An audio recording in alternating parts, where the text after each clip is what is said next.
So the thing I want you to speak about is, how do you know when you've landed on that truth? How do you know when you've landed on the lowercase t truth and not somebody else's truth? Like my mom's truth, my dad's truth, society's truth. How do you know when it's yours? By asking a lot of questions. So asking a lot of questions, one, to myself, and then two, having men around me who can ask me the same question as well.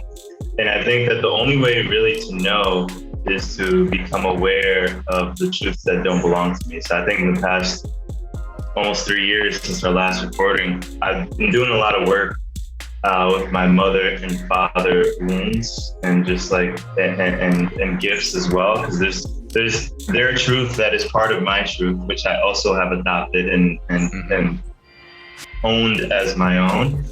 But asking a lot of questions and really doing the work to say, oh shit, I thought that was my truth, but really that's just something I've adopted and a belief that I no longer want to have, which is going back to still figuring it out. I think that when I know for myself, when I commit to being a student and allow myself to learn new things throughout the process, I always have a realization in a moment where I'm like, oh shit, the past 3 years, like this has served me, this has been my truth. And now I realize that it's no longer how I want to show up. This actually belongs to such and such friend those 3 years when I was in 5th grade. And I thought that, so truth for me, figuring out truth is really more of a gut feeling.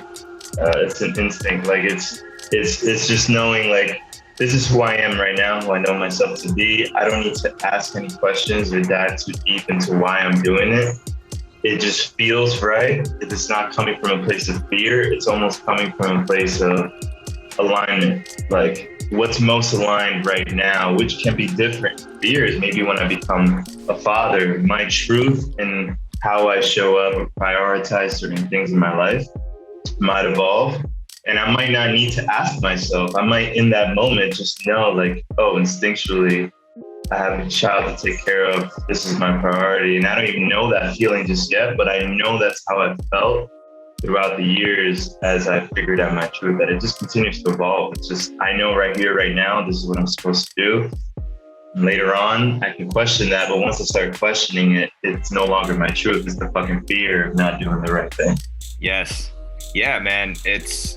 It makes me think of that phrase that they often say to young folks as they're stepping out into the world, you know, to question everything, which I love. I think we need more critical free thinkers in the world. Like we need to be able to have a sense of getting to the bottom of it, not for the sake of just being rebellious. I think a lot of times question everything gets picked up by the anarchist community and it's like kind of like a rallying cry, like question everything, and almost contrarian just for the sake of being opposite.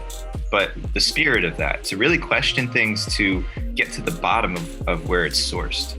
What is in that truth? What's inside that truth? Because we do inherit a lot from our parents, from authority figures when we're kids that may not serve us in the idea of life that we want for ourselves when we become adults. And I think for me, at least, there was like almost like a scientific method that I had to identify for myself of identifying something about, let's just be specific for a second. Let's say it's my ideas about money, right? My perspectives on what is a responsible way to be with money and with finances. What do good financial decisions look like? Because even that is very subjective.